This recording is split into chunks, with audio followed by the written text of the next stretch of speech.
things that I want to document for myself on this channel is talking more about witchy things. And I'm trying to focus on just one at a time right now because, I mean, that's the easiest way to juggle. Grab one ball, then grab another. So the first thing I'm focusing on this year is the full moons. Different cultures in different regions have different names for the full moon, or for the different full moons of the year. The first full moon of the year, it is called the wolf moon in the Northern Hemisphere, and that's what I'm going to use, seeing I live in the Northern Hemisphere. So I've been studying up on the wolf full moon. My first question was, why is it called the wolf moon? In the research that I did, it's not just wolves, it's also foxes and other animals that are very active during the month of January. Not only because it's mating season for them, the wolves and foxes and other animals, so they're out there making calls to each other, but with the winter barren landscape, the white snow, and with no leaves on the trees and not all the foliage, the sound of these animals echo through nature, and you're more easily able to hear them. And it can sound a little ominous when you're hearing wolves and stuff howling and everything, but they're not howling because they're overly hungry, and they're not just howling because it's mating season. They're also howling because during this time, they want to make sure that they can keep their packs close together, you know. So it's a lot of pack communication and also mating calls. That's why it's called the wolf moon, is because with barren winter landscape, their howls just echo through the distance when there's no barriers to stop them. What is the spiritual energy of the wolf? In the research that I found, it talks about the wolf representing loyalty and strong family ties. It's also about good communication, understanding, intelligence, wisdom, intuition, renewal, and new beginnings. It really does carry a lot of Yule and New Year's energy.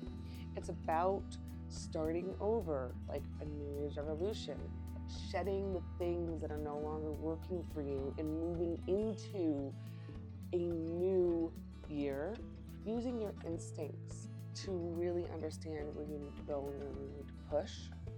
It's about looking back at the year and reflecting on what has happened, and then what you want to take with you, and shedding the things that you don't want to take with you. All full moons are good for manifesting.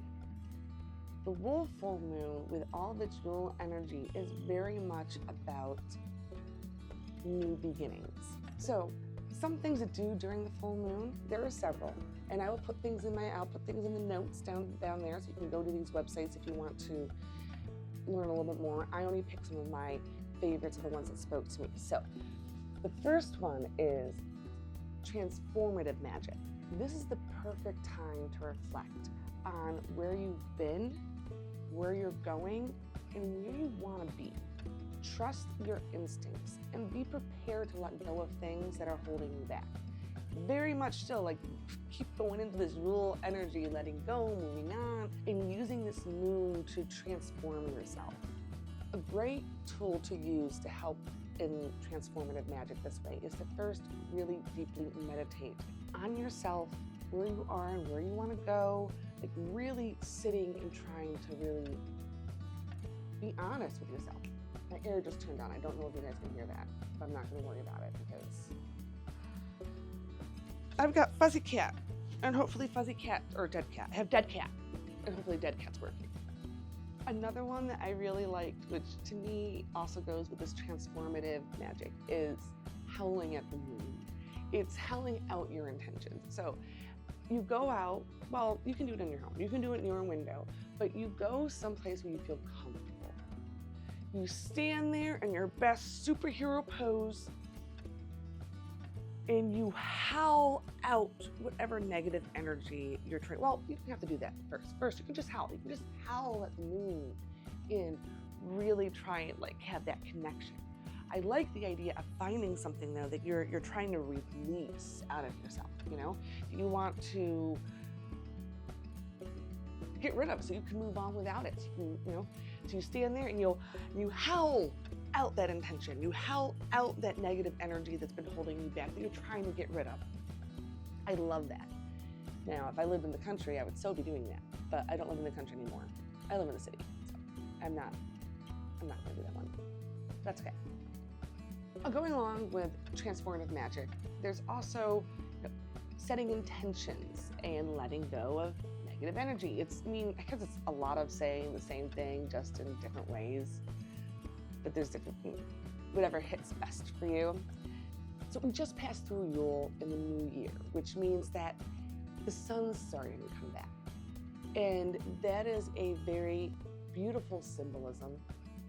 The return of the light makes it a perfect time to clean out negativity. Sort of like spring cleaning, but Yule cleaning, New Year's cleaning, which I actually decided I think I prefer. And I did that this year. I cleaned out our fridge, and all this stuff. And I mean, that needs to be done more than once a year, of course, but there's certain things, it's like, okay, New Year's is the perfect time to do spring cleaning, but it's not spring cleaning. I would call it something else. Yule cleaning, cleaning out the old. And then in 6 months to do it again, that really deep, but that's in July. So it's really, for me, I kind of connect to Yule cleaning and summer cleaning instead of spring cleaning. But I get the spring cleaning because that's when you throw up your windows and you get all that stale air out that's been in your home since winter, because you keep your windows and stuff shut. So anyways, tangent, sorry. Divination and scrying. This one, a lot of this stuff you can do for every full moon. The intentions might be a little bit different. And I love to do divination and scrying. I guess technically divination. I use my tarot cards all the time for myself. I love them. This one I'm definitely going to do. In fact, I did one of them already. And, with divination, it's very much connecting with your intuition, your spirit guides, your inner wisdom, and it's a really great way, at least for me, to connect with myself and talk to myself about things I'm struggling with in a way that will help it bring it up more naturally and softly for me. I will put in the notes not only the websites I've looked up, but also the tarot readings that I'm going to do for myself this year. If you guys are interested in seeing what they are, maybe doing them for yourselves, if you have tarot cards, to do them with it. You can use not face cards. I'm okay. Well, yeah, game cards. You can use regular old game cards. The only problem is that they don't have the major arcana. They only have the lower arcanas, or the minor arcanas. Anyways, that's a very quick overview of what the full moon is, what it means, and my understanding of it. You got to start somewhere, so every year I'll learn a little bit more. But this is what I know now.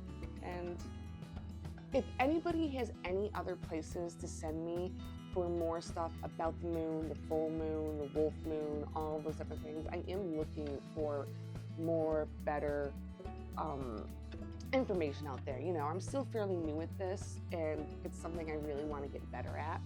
So I am looking for a lot more information if people just want to throw me some. Sorry, now I'm talking. All right. Thank you. And I'll talk about February's full moon, which is called the snow moon, in about 29 days.